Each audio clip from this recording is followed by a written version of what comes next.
السلام علیکم ناظرین، نیکسٹ ایپیسوڈ میں آپ کو خوش آمدید کہتا ہوں۔ احمد جا ایسوسیٹس آرکیٹیکٹ کے دفتر میں بیٹھا تھا۔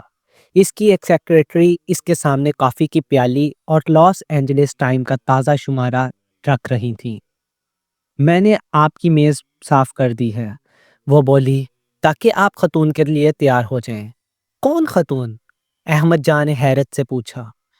لاس اینجلس میگزین کی رپورٹر جوان سائزرز۔ وہ 10:15 بجے آئے گی۔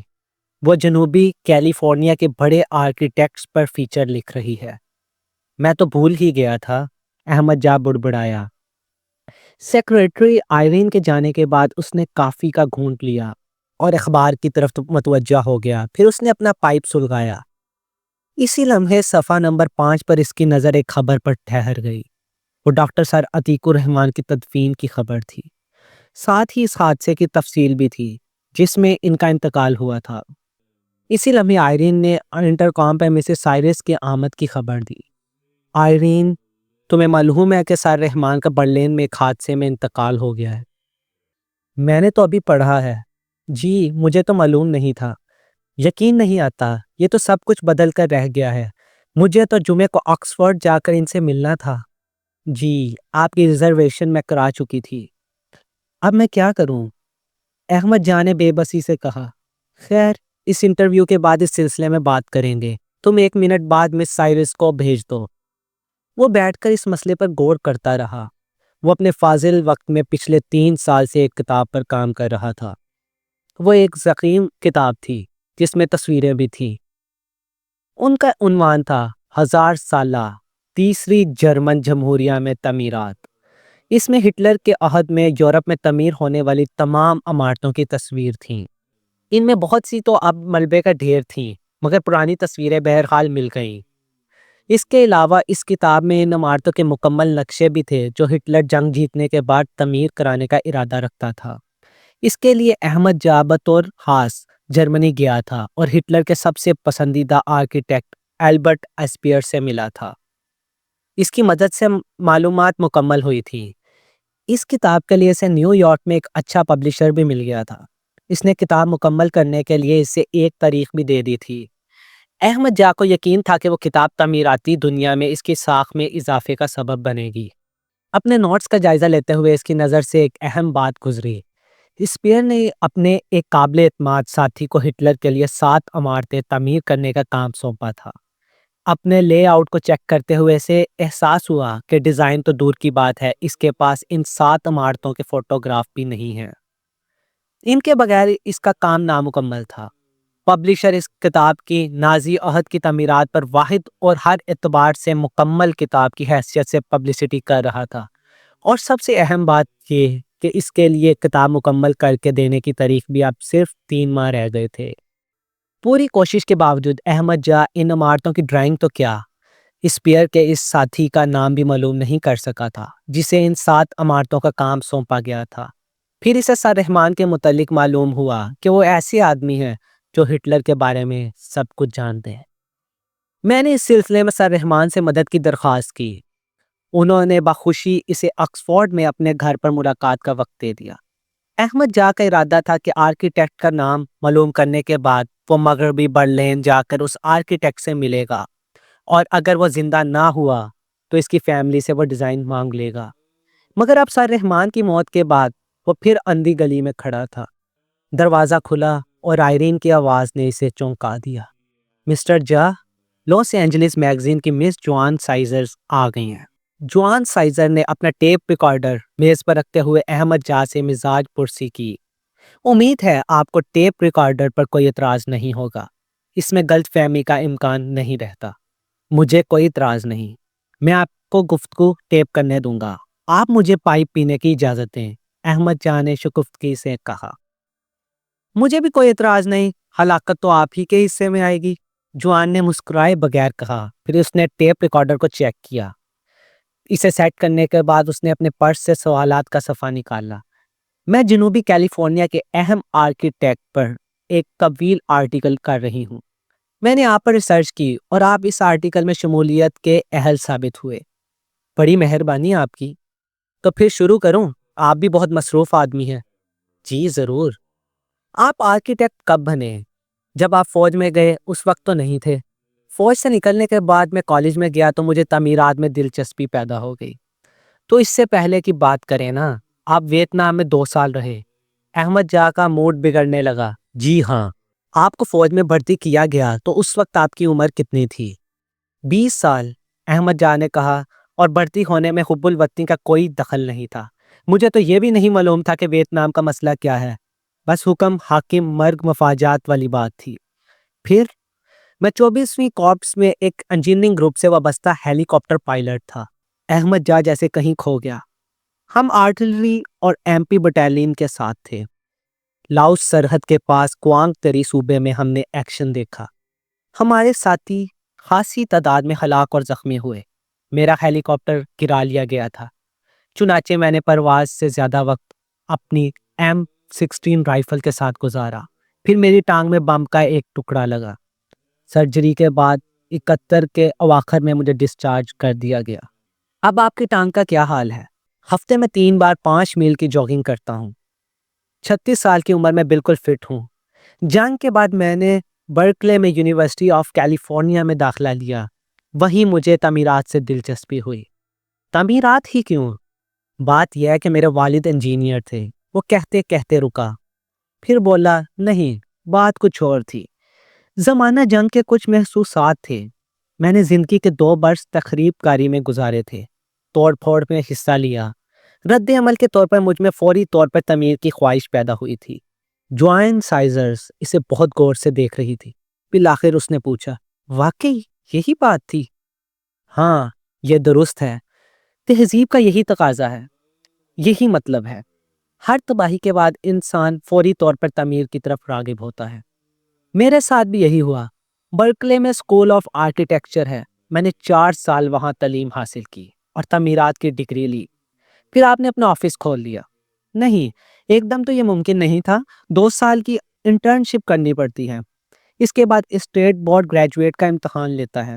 1 ہفتے ڈیزائن اور ڈرائنگ کا امتحان ہوتا ہے، پھر آدھا دن زبانی امتحان۔ میں نے وہ امتحان پاس کیا اور آرکیٹیکٹ بن گیا۔ اپنے ابتدائی پروجیکٹس کے بارے میں کچھ بتائیں۔ ابتدا میں آسان کام کیا، ایک کمیونٹی سینٹر، ایک بینک اور ایسے ہی کچھ کام۔ پھر ایک صاحب نے مجھ سے اپنا ساحلی بنگلہ بنوایا۔ اس کے بعد کام چل نکلا۔ آپ کا یہ آفس قائم کیے کتنا عرصہ ہوا ہے؟ اوہو، 6 سال ہو گئے ہیں۔ جوان نے اپنے پرس میں سے نوٹ سے ملتی جلتی کوئی چیز نکالی اور اس کا جائزہ لینے کے بعد بولی، ہماری فائلیں بتاتی ہیں کہ آپ کا بزنس شروع کرنے کے 4 سال بعد آپ نے شادی کر لی۔ احمد ہچکچایا۔ جی ہاں، لگتا ہے آپ نے مجھ پر خاصا ہوم ورک کیا ہے۔ ویلوی گرانچ، ارب پتی چارلز گرانچ کی بیٹی، درست ہے نا؟ درست ہے، احمد جان نے سرد لہجے میں کہا۔ گزشتہ سال آپ کی طلاق ہو گئی، یہ تو سب کو معلوم ہے۔ آپ نے دوبارہ شادی کی؟ جی نہیں۔ آپ مجھے اپنی شادی، اپنی طلاق کے متعلق کچھ بتائیں گے؟ انسانی نوعیت کی جزیات پرسنل ٹچ سٹوری میں جان ڈال دیتا ہے، کچھ بتائیے نا۔ احمد جان نے سختی سے ہونٹ بھینچ لیے۔ وہ اسے بہت کچھ بتا سکتا تھا، لیکن وہ چھپنے کے لیے نہیں تھا۔ اپنی مختصر ازدواجی زندگی کے بارے میں وہ کسی سے بات نہیں کرنا چاہتا تھا۔ یہ اس نے خود سے عہد کیا تھا۔ اس نے کبھی کسی کے سامنے ویلری کا نام بھی نہیں لیا تھا، سوچا بھی نہیں تھا، لیکن اب وہ اس کے بارے میں سوچ رہا تھا۔ اس نے ویلری کو پہلی بار دیکھا تو اس کی نگاہیں خیرہ ہو گئی تھی۔ وہ بے حد حسین، بے حد مہذب اور شاندار لڑکی تھی۔ وہ اپنی قسمت پر نازا تھا کہ ویلری نے اس جیسے عام آدمی کا انتخاب کیا ہے۔ اس نے یہ نہیں سوچا کہ سب آغاز ہی سے غلط ہے۔ ویلری کوئی دیانتدار لڑکی نہیں تھی۔ اسے تفریحات کے سوا کسی چیز میں دلچسپی نہیں تھی۔ وہ سطحی لڑکی تھی۔ باپ کی دولت نے اسے بگاڑ دیا تھا۔ تقریبات میں شرکت کرنے کے سوا سے کوئی کام نہیں تھا۔ وہ اخبارات کے افواہی کالموں کی زینت بنتی رہتی تھی۔ دوسری طرف چارلز اپنے داماد کو اوپر لے جانا چاہتا تھا۔ وہ اسے کچھ کا کچھ بنا دینا چاہتا تھا، لیکن احمد جا اپنے بل بوتے پر کچھ بننے کا خواہاں تھا اور اپنے اس موقف میں بے حد غیر لچکدار تھا، جبکہ ویلری اس کی معمولی آمدنی پر رو پیٹ کر گزارا کرنا نہیں چاہتی تھی۔ وہ اسے مجبور کرتی رہی اور وہ انکار کرتا رہا۔ ویلری کے لیے احمد جا اور اس کا آفس باعث شرمندگی تھا، اور احمد جا اس کی بے روی سے عاجز تھا۔ وہ جسے رسوائی سمجھتا تھا ویلری اسے شہرت قرار دیتی تھی۔ اور سب سے بڑھ کے مذہب کا فرق تھا جسے احمد جان نے ابتدا میں کوئی اہمیت نہیں دی تھی۔ طلاق کے بعد احمد جان کو کام کے سوا کسی چیز میں دلچسپی نہیں رہی۔ پھر اسے ہٹلر کے عہد کی تعمیرات کا آئیڈیا سوجھ گیا۔ اس نے فرصت کی سائتیں اس کتاب کے نام کر دیں۔ اس کے ذہن میں یہ بات بیٹھ گئی تھی کہ وہ عورتوں کو ٹھیک طرح سے سمجھنے کی اہلیت نہیں رکھتا۔ جوان سائزر نے اسے چونکا دیا۔ آپ نے جواب نہیں دیا میری بات کا۔ آپ اس سلسلے میں کچھ کہیں گے؟ کس سلسلے میں؟ اپنی شادی اور طلاق کے متعلق بتائیں، یہ خاصا رنگین پس منظر ہوگا۔ احمد جان تن کر بیٹھ گیا۔ اسے جارحیت پسند رپورٹر پر غصہ آ رہا تھا۔ خاتون، آپ ایک آرکیٹیکٹ کی حیثیت سے میرا انٹرویو لے رہی ہیں، شوہر کی حیثیت سے نہیں۔ آپ ادھر ادھر کی باتیں نہیں کریں گی، اپنے موضوع پر بات کریں ورنہ گڈ بائے۔ جوان پریشان ہوگی کہ اسٹوری ہاتھ سے نہ نکل جائے۔ آئی ایم سوری، آپ ٹھیک کہہ رہے ہیں، اگرچہ میری نیت خراب نہیں تھی، لیکن اب ذاتی نوعیت کے سوال نہیں کروں گی۔ احمد جان پرسکون ہو گیا۔ لڑکی کافی معقول تھی۔ ٹھیک ہے، اور پوچھو۔ پچھلے 6 برسوں کی بات کریں، یہ سب کچھ آپ نے تنہا کیا ہے؟ نہیں، یہ ایک آدمی کے بس کا کام نہیں۔ آئرین میری سیکریٹری اور بک کیپر ہے۔ 2 اور افراد بھی ہیں۔ میں موکلوں سے ملتا ہوں، اسٹرکچر ڈیزائن میں کرتا ہوں۔ پھر فرینک کی باری آتی ہے۔ وہ ڈیزائنر نہیں، پروفیشنل ڈرافٹس مین ہے۔ گراہم جنرل کنسٹرکٹر ہے، انجینئرنگ اس کا شعبہ ہے۔ وہ بلو پرنٹس کے مطابق تعمیر کرتا ہے۔ فرض کریں میں آپ سے ایک مکان تعمیر کرانا چاہتی ہوں، اب آپ کیسے سٹارٹ لیں گے؟ احمد جان چند لمحے سوچتا رہا۔ دیکھیں، میں خود کوئی قدم اٹھانے سے گریز کرتا ہوں۔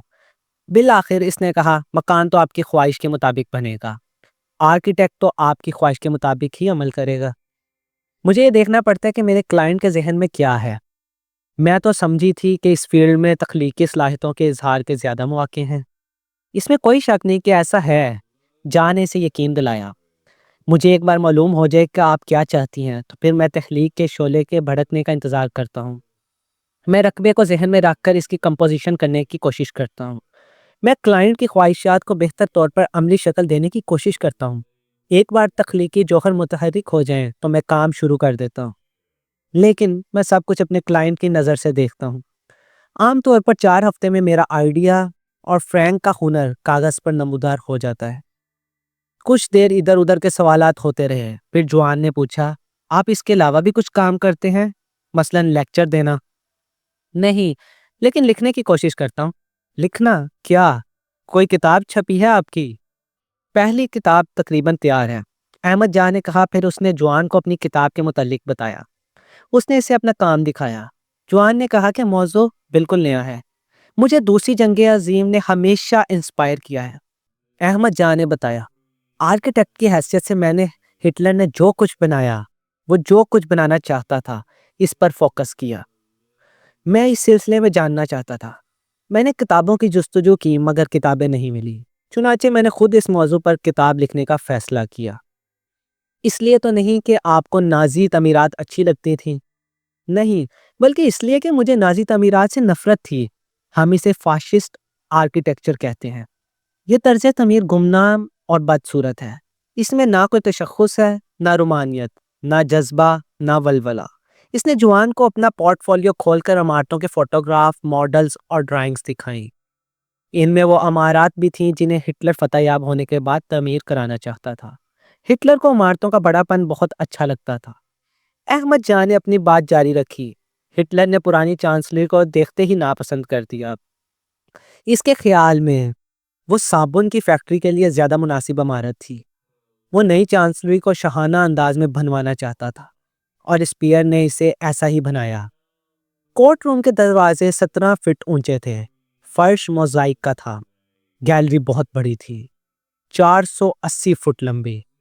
ہٹلر کی اپنی اسٹڈی بہت وسیع و عریض تھی، فرش ماربل کا تھا۔ ہٹلر نے قالین بچھانے کی اجازت نہیں دی۔ اس کا کہنا تھا سفارتکاروں اور سیاستدانوں کو پھسلنے والی سطح پر چلنے کی مشق کرنی چاہیے۔ احمد جان نے صفحے پلٹ کر نئی چانسلری کے اندر اور باہر کے فوٹوگراف دکھائے۔ ہٹلر کو یہ بہت پسند تھی۔ اس نے اسپیئر سے کہا، سفارتکار اسے دیکھیں گے تو انہیں پتہ چلے گا کہ خوف کیا ہوتا ہے، اور یہ دیکھو اسپیئر نے اس پر کیا تبصرہ کیا تھا۔ میں اسی پر اپنی کتاب کا اختتام کروں گا۔ جوان نے جھک کر ہٹلر کے معمار خاص اسپیئر کا وہ تبصرہ پڑھا لکھا تھا جو کچھ تعمیر نہیں کیا گیا، وہ بھی آرکیٹیکچر کی تاریخ کا حصہ ہے۔ اس میں اس عہد کی روح ہے۔ جوان سائزر اب احمد جا کو احترام سے دیکھ رہی تھی۔ یہ واقعی زبردست پروجیکٹ ہے، اس نے کہا۔ یہ کب شائع ہوگی؟ مکمل ہونے کے بعد ابھی کچھ صفحات باقی ہیں، اگلے موسم بہار میں اسے شائع ہو جانا چاہیے۔ وش یو گڈ لک، جوان بولی۔ اگر میں اگلے ہفتے فوٹوگرافر کو لا کر اس کے کچھ صفحات کی تصویریں بنوا لوں تو آپ کو کوئی اعتراض نہیں ہوگا؟ میں شاید موجود نہ ہوں اور یہ کاپی میں ساتھ لے کر جاؤں گا، احمد جان نے بتایا۔ لیکن آئرین کے پاس ڈپلیکیٹ کاپی موجود ہے، میں اسے کہہ دوں گا۔ جوان کے جانے کے بعد احمد جان میز پر پورٹ فولیو پھیلائے ورک گردانی کرتا رہا۔ وہ اپنے اس کام سے بہت خوش تھا، لیکن آخر کے خالی صفحات دیکھ کر اسے پھر اپنا مسئلہ یاد آ گیا۔ سر رحمان اب اس دنیا میں نہیں تھے، ان صفحات کو بھرنے میں اس کی مدد کر سکتے تھے۔ اس نے اخبار اٹھایا۔ جوان سائزر کی وجہ سے وہ پوری خبر نہیں پڑھ سکا تھا۔ اس نے خبر کا باقی حصہ پڑھنا شروع کیا۔ آخر میں وہ چونکا اور سنبھل کر بیٹھ گیا۔ لکھا تھا، مس سارہ رحمان، سر رحمان کی بیٹی، ہٹلر کی بائیوگرافی ہر ہٹلر کے سلسلے میں باپ کے ساتھ مل کر کام کر رہی تھی۔ انہوں نے اعلان کیا کہ اب وہ تنہا اس کتاب کو مکمل کریں گی۔ احمد جا کے دل میں پھر سے امید جاگ اٹھی، مسئلہ حل ہو سکتا ہے۔ سارہ رحمان یقیناً اپنے باپ کے کام سے اور اس کے ذرائع سے واقف ہوں گی۔ وہ یقینی طور پر بتا سکے گی کہ وہ اسپیئر کے 10 معاونین میں سے کس کو وہ کام سونپا گیا تھا اور کس کے پاس ان 7 عمارتوں کے نقشے ہوں گے۔ وہ چند لمحے ہچکچایا۔ اتنے بڑے صدمے کے بعد لڑکی کو یہ زحمت دینا مناسب نہیں تھا، مگر پھر اسے خیال آیا کہ اس کے پاس کتاب مکمل کرنے کے لیے موجود مہلت کم ہے۔ اس نے آئرین سے آکسفورڈ میں سر رحمان کے گھر کا نمبر ملانے کو کہا۔ چند منٹ بعد آئرین نے اسے انٹرکام پر بتایا کہ سارہ رحمان موجود نہیں ہے، لیکن ان کی سیکریٹری پامیلا بیلر سے بات ہو سکتی ہے۔ ٹھیک ہے، انہی سے بات کرا دو، احمد جان نے کہا اور ریسیور اٹھا لیا۔ مس ٹیلر، میں لاس اینجلس سے احمد جا بات کر رہا ہوں۔ ممکن ہے آپ میرے نام سے واقف نہ ہوں۔ حال ہی میں نے سر رحمان سے ہٹلر کے سلسلے میں مدد چاہی تھی۔ میں ہٹلر کے عہد کی تعمیرات پر ایک کتاب لکھ رہا ہوں۔ سر رحمان نے مجھے ملاقات کا وقت بھی دیا تھا، مگر اب میں آپ کو نہیں بتا سکتا کہ مجھے کس قدر افسوس ہے۔ جی مسٹر جا، مجھے یاد آ گیا ہے آپ کا اپوائنٹمنٹ، مگر میں سوچ رہا ہوں کہ مجھے وہی مدد مس سارہ سے بھی مل سکتی ہے۔ احمد جا کا لہجہ معذرت خواہانہ ہو گیا۔ مجھے احساس ہے کہ اتنی جلدی یہ نامناسب۔ مجھے یقین ہے کہ سارہ بھی آپ سے تعاون کریں گی۔ یہ بتائیں کہ وہ کس وقت واپس آئیں گی؟ یہ تو نہیں کہا جا سکتا۔ وہ آج ہی مغربی برلین کے لیے روانہ ہوئی ہیں۔ دوسری طرف سے پامیلا ٹیلر نے کہا وہ کام کو جلد از جلد پایہ تکمیل کو پہنچانا چاہتی ہیں۔ برلین وہ کتنے دن قیام کریں گی؟ یہ تو میں یقین سے نہیں کہہ سکتی، لیکن کم از کم 2 ہفتے انہیں وہاں ضرور رہنا ہوگا۔ یہ تو اور اچھا ہے، میں ان سے وہیں مل لوں گا۔ کیا مجھے یہ بتائیں گی کہ ان کا قیام کہاں ہوگا؟ پامیلا چند لمحے ہچکچائی۔ اصولاً مجھے یہ بات، پلیز مس ٹیلر، مجھے یقین ہے کہ مس رحمان اعتراض نہیں کریں گی۔ سوچیں تو، ان کے والد نے بھی ملاقات کے لیے مجھے وقت دیا تھا۔ بات ٹھیک ہے، وہ برسٹل ہوٹل کیمپسنکی میں قیام کریں گی۔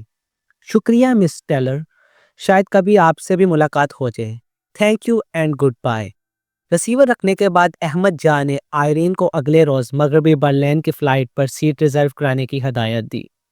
اور ہاں، برلین فون کر کے برسٹل ہوٹل کیمپسنکی میں بھی میرے لیے کمرہ ریزرو کرا دینا، اس نے کہا۔